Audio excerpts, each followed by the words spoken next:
All right, if you just joined us, if still journalists hang out, I still have Emeka Madunago and Dr. Oladipo.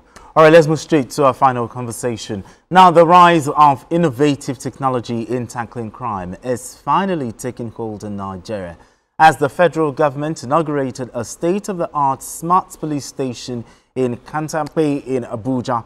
Now, the facility was made possible through the Nigerian Police Trust Fund and officially handed over to the Nigerian Police. Similar smart police stations are expected to be commissioned in Kogi, Enugu and other parts of the country in the coming days. Now, the future is built on the flow of new ideas. Okay, all right, gentlemen, now that we have a smart police station, but talk to me. Your thoughts on it?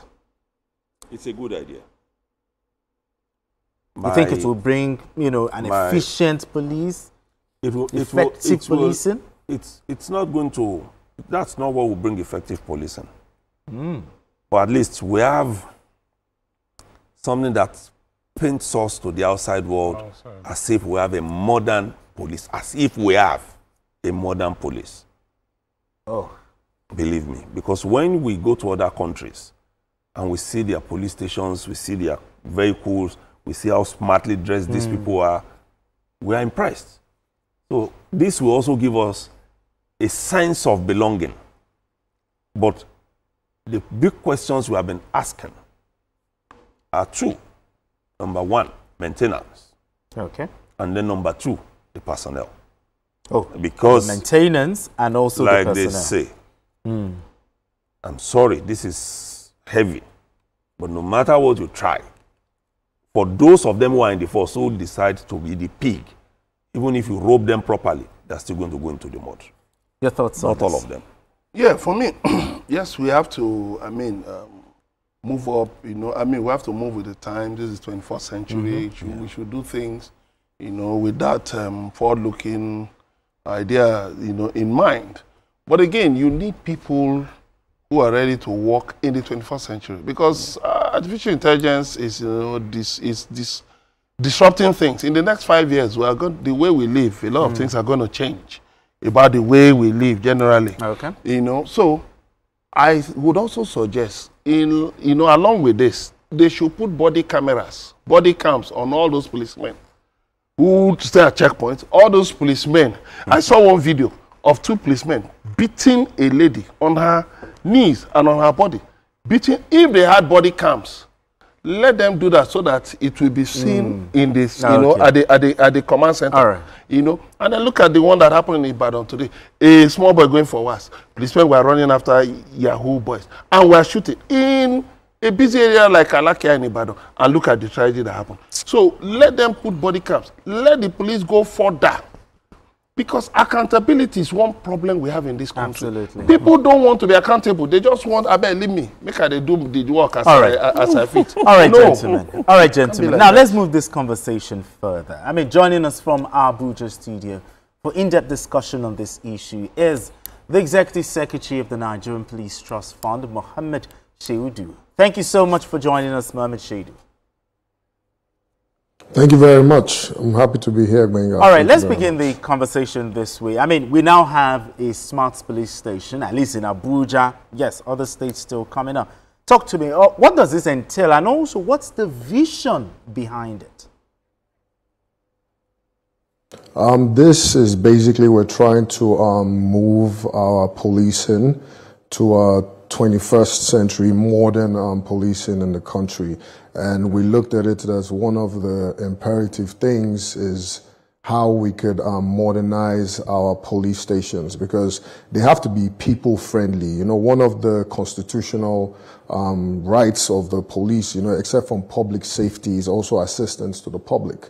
But we need to also make sure that those police stations are people friendly, to be able for you as a citizen to feel comfortable to walk into a police station. Now, what are the things that over time we have been deprived of is, first of all, we looked how that police station would be off-grid, meaning we have a 30 kVA solar inverter battery system that operates in such a station. So at least you're not walking into a dark police station, or you have a crime to report at night and you see that such environment is not even conducive. You don't feel safe going into those type of environments. So we looked into that, and also how we can gather information, whereby you can commit a crime in Abuja and your information should also be transmitted to a similar police station in Lagos or in Borno or in Ogun State. So those are the things we're trying to capture, and how we can bring our policing towards modern policing. And we're looking at how we can also, we've done the trainings of police officers over the years, and we're constantly trying to make sure that they are conversant with these technologies and how we can move our policing from where we are today to what the future actually holds in a modern policing system. Okay, and that's such a beautiful idea that you have. But in doing all of this, have you considered maintenance and the personnel who are going to handle these things? Because even things as small as walkie-talkies, vehicles, we've seen how they were used in the past. How do you hope to maintain these facilities and the personnel who are going to use it? What about the training for them? Because we've seen situations in which some don't even know how to use a laptop. They don't even know how to use complicated phones. What about the training? Those two issues. Those are very critical issues. I think I would dive first into the training. One of my personal take, coming from a police background and a home, is there's a major deficit and there's a major problem when it comes to the training of police officers across board. And I constantly say it's a malignant neglect in the police over 40 years. And it goes back to this training. And you're very correct. One of the major issues, so we can only train as many, but ideally, all facilities for training police officers should be modernized, should be standardized into current policing and 21st century policing. But over the years, there's been a steady decline and nothing has changed. But we believe that now things will change. With the current government and the current leadership that we have, there should be better focus into our policing activities, because it transcends into internal security, into our economy. But the major issue is actually the training. It's the going around. We as the trust fund, once we came on board, we did an assessment of training facilities before we even went ahead to train some police officers. And I personally can tell you that the major issue with the Nigerian police force is the training of the police officers. So one of the things, or the first thing I was able to get done was actually train, and I think in 100 days we did about 1,000 police officers. We trained them on cybercrime, we trained them on even people relations, because at the end of the day, anywhere else you go in the world, you should be able to walk to a police officer and ask them questions about the community, about things around you. But we don't feel comfortable enough to do things like that in Nigeria. The slogan says the police is your friend. I even want us to get to a place that can we make the police your friend?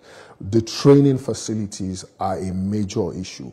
We are now looking at how not just governments, but even the nation as a whole, it is a clamor for those facilities to be able to be brought up to date and up to standard to actually have these police officers going to. And it also transcends into even the maintenance culture, because if you see how they're being trained, like you said earlier, this charity begins at home. So the way those guys are being trained, they cannot come out and actually maintain a lot of all of these things, because it's almost a survival of the fittest behavior coming out of the training facilities that we currently have in the country.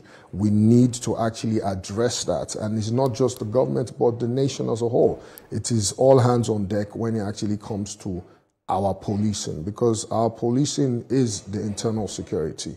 Internal security is the Nigerian police force that's actually charged for that. So we are looking how we, in our own little way, can make changes, but in all honesty, it is a national cry. And it is all hands on deck. There has to be an executive will, there has to be an organizational will, there also has to be a public and a citizenry will on how we can move the Nigerian police force forward. Yeah. Maintenance is also part of what we will task.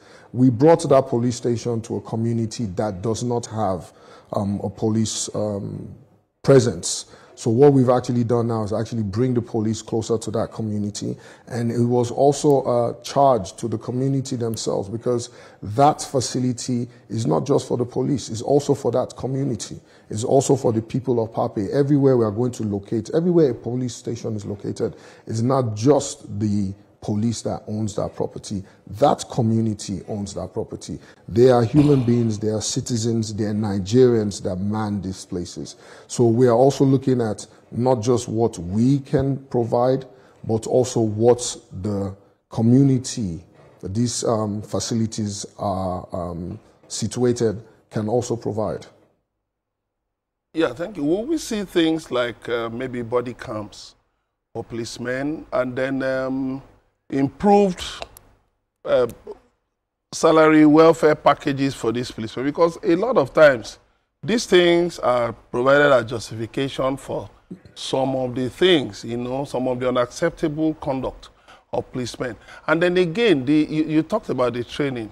Yes, it's good, but how quickly will this training transform the way the policemen, you know, and policewomen, you know, do their jobs, so that we will now begin to have a sea change in a lot of things about Nigerian police, because the Nigerian police are actually supposed to be in charge of internal security.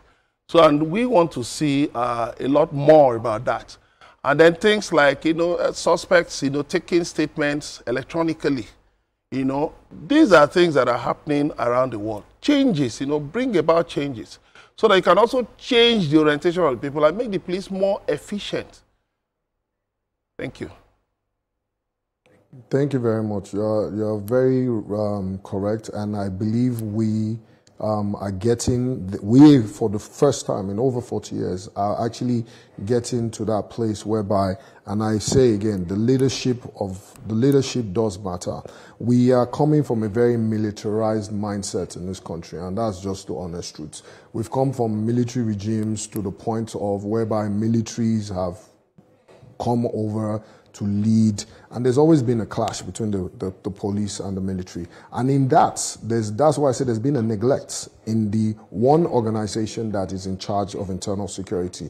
And that neglect goes into those training facilities. Now, for us to be able to change that mindset, we have to change the way we train these officers. We have to change the way we provide welfare for these officers. One of the other things that we are looking at is you see the barracks situation, the living conditions of police officers across, which is one of the things, not just that we're building smart police stations, we're also looking at, in that same location, we're going to also provide about a 6-man rank and file quarters. So it's also for the accommodation of those officers that are going to be serving and working, performing their duties in such station. We need to be able to provide this across board, whereby the housing of police officers is taken into consideration. Not that maybe I get injured on duty, or I die in duty, and a month later my family is kicked out of the barracks, or go and look at the current barracks situation and how they're living. Those are the major issues. There are welfare problems, and those are the things, when I say the training, so the orientation of those officers, from what we can see from this assessment, is that you might go in there with a very beautiful intention of being a very good police officer, but you go into our training facilities and without sugarcoating it, is you go in and you might come out, you can't send your animals, some dogs, to go and train in some places that we're training police officers. That's the truth. It's across board. It is not the first time we're clamoring for this. But what I believe that there's hope in front is that we have a demilitarized president today. And when I say demilitarized, is there's no affiliations whatsoever with the military. So there's a cry for how the executive will towards the Nigerian police force. They need to be able to shift that narrative. For us to change the mindset, we need to change the way we train these officers. We need to change the welfare packages that we have for these officers. We need to change those things, then we will get a better performing and a more efficient police force. Until we tackle those things, we're talking about salary increase that came in. But we're doing salary, most times you still have to purchase your uniform. You are going to school fees, you are going to pay rent, you're going to do transportation. None of this is medical. All of this is, none of these things are actually provided for these officers. We need to humanize them. We need to have these packages readily available for them. In the US, when you join the US Marine, you have free education. If you wear your uniform, you catch discounted flights. You have Medicare. But what have we done for the police force? There's nothing that's associated with that. We can only get a more efficient police once we train them right from the onset. So what we're looking at is the current recruitment that's ongoing. We need to start changing it from this one now. Okay. All right, let's, as beautiful as this idea sounds, you know, the smart police station, talk to us, what's the time frame? You know, I mean, how soon are we going to have this smart police station in other places, other states? I mean, my state, Ogun State, when are we going to have that? In the short, so what we have now is once we came on board, we looked at, we're able to do a station in one state out of the 6 geopolitical zones. And it also goes back to the resources available also. As we know, the trust fund was coming on board. They had taken the trust fund to courts. So even the resources and the financing for what we can be able to do, that's not coming in, which is one of the things we're also in court trying to appeal to see how the funding comes in. But once we can have that, we should have a lot more. So what we'll be seeing in the next couple of weeks to come is we have in Kogi, we have in Ebonyi, we have in Ekiti, we also have one thing in Kaduna. So we just picked out of the geopolitical zones one each for us to be able to, we'll call it a prototype, see how it works. But we're trying to build these stations nationwide, all across the nation. So it is also for more of, when I say the public will, at least we see that there's an excitement and there's, an appetite for this. So we'll try to see how we can make it more functional, more efficient, and see how we can grow it across the nation. And also, what's the ultimate goal here? I mean, is it to turn every other police station into a smart police station? Is that the goal? Ideally, yes, we should. Ideally, we should move towards 21st. We're in the 21st century. So why are we not moving towards 21st century policing across all board? That is what it should be. But we have to start from, so it's a step a day. So we're trying to make it as possible as we can. So we've done it. We're going to go and try and cascade and see how we can make this nationwide. That is the ideal goal. The old ones that are there, refurbish, rehabilitate them, and bring them up to date. Yeah, I'm happy you spoke. And also train the people that are there. Okay. I was going to return to that issue of training. I'm happy you, yes, sir, you dwelt a little on it. Some of us who grew up in the barracks, I grew up in Ikeja. And oh, you did? Thank you. Yes, you grew up in Ikeja. I grew up in Ikeja too, sir. My dad was commandant from 1984 to 87.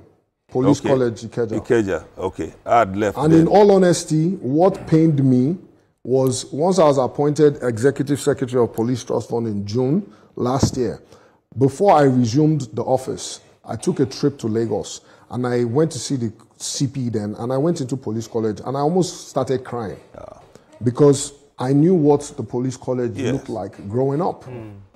That's where I'm going, because to what it is today.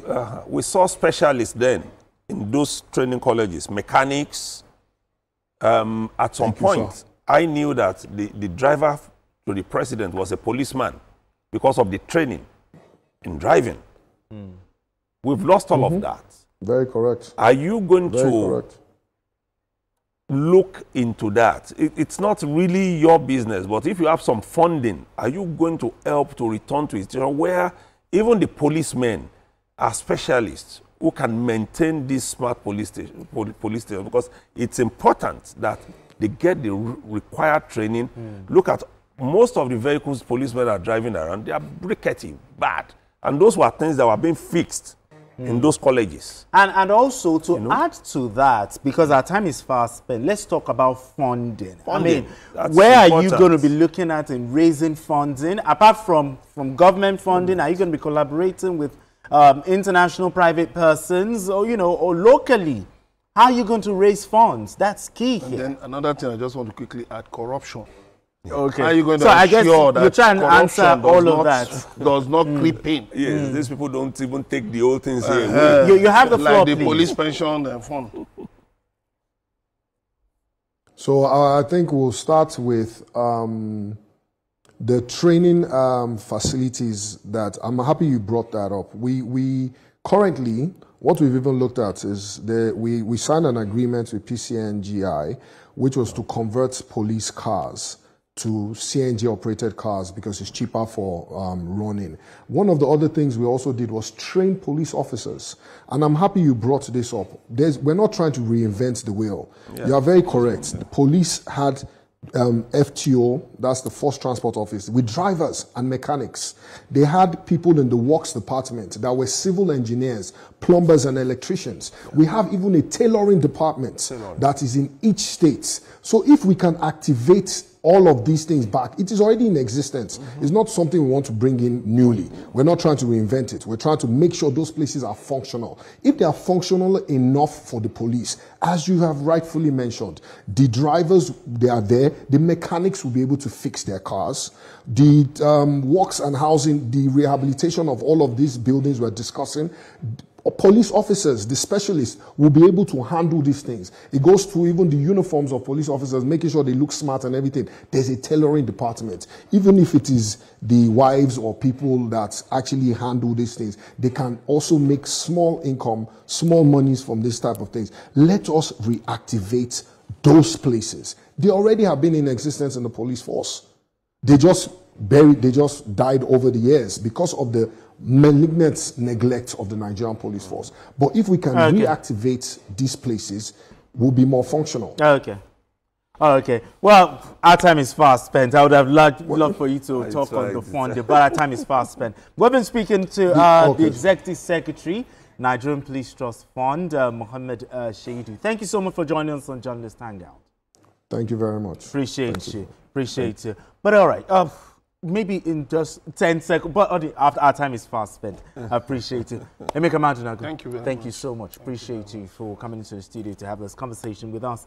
Dotun, thank you so much for having me again. Thank you so much. Appreciate you. And also to the gentlemen in the back room pressing the buttons for us to have a good show. We say thank you. You guys are the best. And that's it on Journalist Hangout today. Join us tomorrow